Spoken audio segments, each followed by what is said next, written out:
আল্লাহ রাব্বুল আলামিন আমাদের জন্য দোয়ার দরজা এখনো খুলে রেখেছেন। তওবা করলে তওবার দরজা আল্লাহ রাব্বুল আলামিন খুলে রেখেছেন। কিছুদিন পর তওবার দরজা বন্ধ হয়ে যাবে, তওবা করলে আর কবুল হবে না। সে কথাটা আল্লাহ রাব্বুল আলামিন অন্য জায়গায় এভাবে বলেছেন, ওয়া ইন তাউদ্দু নি'মাতাল্লাহি লা তুহসুহা। আমি তোমাদেরকে এত নিয়ামত দিয়েছি, তোমরা যদি এই নিয়ামত দুহাতে গণনা করো তবেও তোমরা তা শেষ করতে পারবে না। وَإِذْ تَأَذَّنَ رَبُّكُمْ لَئِنْ شَكَرْتُمْ لَأَزِيدَنَّكُمْ وَلَئِنْ كَفَرْتُمْ إِنَّ عَذَابِي لَشَدِيدٌ।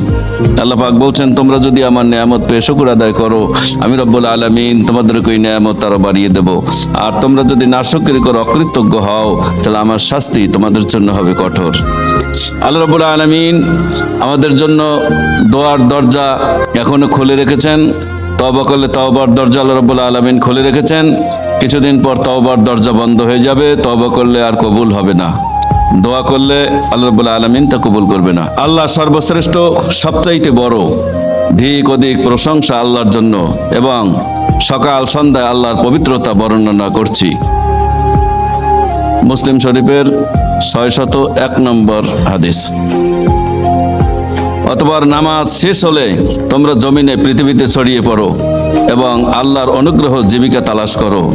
আল্লাহকে অধিক স্মরণ করো যাতে তোমরা জীবিকা উপার্জনে সফল কাম হও।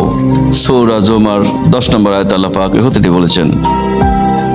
কোরআনে যে আয়াত নাজিলের সময় শয়তান কেঁদে উঠেছিল, যারা কোনো পাপ কাজ করে ফেললে কিংবা নিজেদের প্রতি জুলুম করলে আল্লাহকে স্মরণ করে এবং নিজেদের পাপের জন্য ক্ষমা প্রার্থনা করে, এবং আল্লাহ ব্যতীত গুনাহসমূহের ক্ষমাকারী কেহ আছে, এবং তারা জানে শুনে নিজের পাপ কাজের পুনরাবৃত্তি করে না, এরাই তারা যাদের জন্য রয়েছে তাদের প্রতিপালকের পক্ষ হতে ক্ষমা এবং এমন এক জান্নাত। সুবহানাল্লাহ।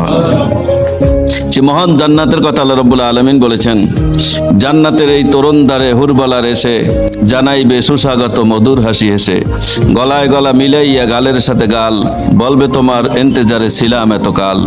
এসো এসো প্রিয় সখা, এসো মোদের সনে, রাখবো সদা বেঁধে তোমায় মধুর আলিঙ্গনে। সুবহানাল্লাহ। মানুষের প্রতি দয়া অনুগ্রহ করার ফজিলত রাসূল পাক সাল্লাল্লাহু আলাইহি সাল্লাম বলেছেন, আল্লাহ তাআলা দয়ালুদের উপর দয়া ও অনুগ্রহ করেন। যারা জমিনে বসবাস করছে তাদের প্রতি তোমরা দয়া করো। যিনি আকাশে আছেন তিনি তোমাদের প্রতি দয়া করবেন। দয়া রহমান হতে উদ্গত। যে লোক দয়ার সম্পর্ক বজায় রাখে, আল্লাহ তাআলাও তার সাথে নিজ সম্পর্ক বজায় রাখেন। যে লোক দয়ার সম্পর্ক ছিন্ন করে, আল্লাহ তাআলাও তার সাথে দয়ার সম্পর্ক ছিন্ন করেন।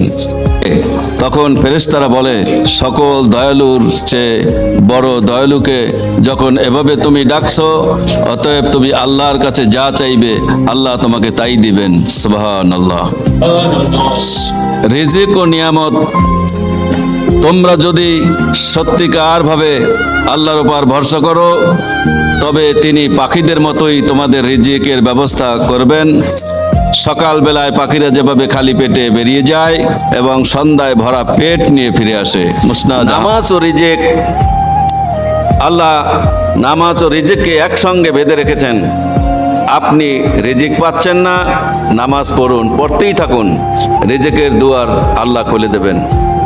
রাসূল পাক সাল্লাল্লাহু আলাইহি সাল্লামের কাছে এক সাহাবা এসে বলছে, ইয়া রাসূলুল্লাহ, আমার তো অবমাননা দূর হলো না।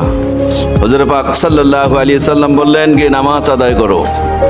লোকটি নামাজ পড়তেছিল। এরপরে এসে বলছে, ইয়া রাসূলুল্লাহ, আমি তো নামাজ পড়তেছি কিন্তু আমার অভাব তো দূর হলো না। আল্লাহ নবী আবার বললেন, আবার গিয়ে নামাজ পড়ো। এরপর এসে জানালেন, ইয়া রাসূলুল্লাহ, আমার অভাব তো দূর হলো না। রাসূল পাক সাল্লাল্লাহু আলাইহি সাল্লাম বললে, ভালো সুন্দর করে উযু করে পবিত্র হয়ে তারপর নামাজে দাঁড়িয়ে যাও। সাহাবা যখন নামাজে দাঁড়িয়ে গেছেন, তার ঘরে ছিল গম, আটা, পেশার যে জাতা, চাটকি যাকে বলা হয়, এই জাতাটা অটোমেটিক ঘুরতে শুরু করলো আর তার ভিতর থেকে গমের ময়দা পড়তে শুরু করলো। সাহাবা এসে গমের ময়দা তার ঘরের হাঁড়ি পাতিল যা ছিল সব বোঝাই করে নিয়েছে। ভরার শেষে সাহাবা চিন্তা করলেন, এগুলি আসে কোত্থেকে, একটু দেখি। যখন জাতাটা জাগালেন তখন সেই গমের গুড়ি আসা বন্ধ হয়ে গেল। রসুলের কাছে বলছি, ইয়া রাসূলুল্লাহ, আমি নামাজ পড়তেছিলাম, আমার ঘরের জাতাটা অটোমেটিক ঘুরতেছিল, আর তার থেকে গমের ময়দা পড়তেছিল, গুড়ি পড়তেছিল। আমি যখন সেটা দেখলাম এটা কোত্থেকে আসে, তখন বন্ধ হয়ে গেছে। হযরত পাক সাল্লাল্লাহু আলাইহি সাল্লাম বললেন, সাহাবা, ওটা তো তুমি না ধরতে কিয়ামত পর্যন্ত ওটার থেকে গমের গুড়ি পড়তেই থাকতো। সুবহানাল্লাহ।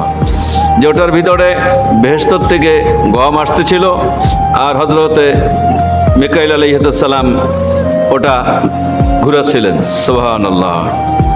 যেই ফেরেশতারা সেই জাতা ঘুরাচ্ছিল, আর আল্লাহ রাব্বুল আলামিনের জান্নাত থেকে তার ভিতরে গম আসছিল, তো কিয়ামত হয়ে যেত, কিন্তু এই জাতার গমের গুড়ি পড়া, আটা পড়া, ময়দা পড়া বন্ধ হতো না। সুবহানাল্লাহ। এভাবে এখনো যারা রিজিকে যাদের সমস্যা, তারা যদি নামাজে দাঁড়িয়ে যায়, নিশ্চয়ই সেই আল্লাহ, যেই আল্লাহ ওই সাহাবাকে গমের ময়দা দিয়েছিলেন, সেই আল্লাহই তার কুদরতি কদমে সেজদায় পড়লে তার রিজিকের ব্যবস্থা সেই আল্লাহ রাব্বুল আলামিনই করবেন।